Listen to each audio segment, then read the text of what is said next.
Welcome to BOH Society's DIY series. These are short videos we produce to help you get the most out of your experience in BOH.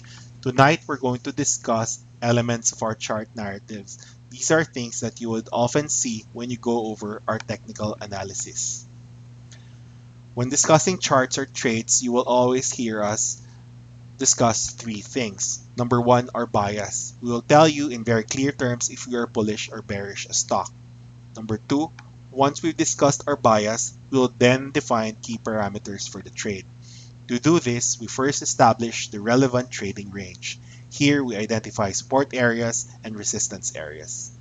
Number three, finally, to ensure that all users manages their risk, we also define a line in sand. A line in sand is nothing more but a point on the chart which, if when broken, will invalidate our bias for the stock or the trade. In this particular example, we have defined the trading range as 5,000 to 5,700. Range support is at 5,000 and range resistance is at 5,700. In all our charts, you will also see us refer to the midpoint of the trading range. The midpoint of the trading range is nothing but the sum of support and resistance divided by 2. In this example, midpoint is at 5,350. The midpoint is a very important reference for us. While it should always depend on context, the general idea behind the midpoint is that a stock is bullish above the midpoint and bearish below the midpoint. For example, when a stock is trading bearishly below the midpoint, one should strive to buy as far away from the midpoint. To do this, you would often see us segment the range below the midpoint and range support area in order to identify buy areas that provide us with good risk reward on the trade.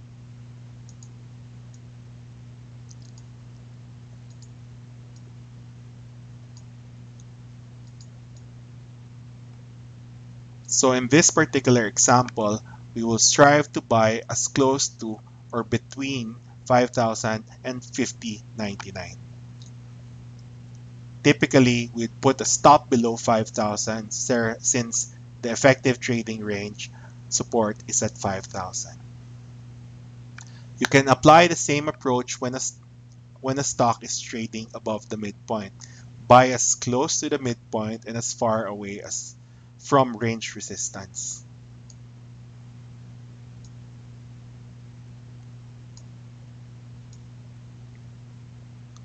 So again, here, the effective buy levels will be between 5,350 and 5,456. Stop below 5,350. All things held equal, this is how to properly approach our well-defined range levels. Thank you for watching.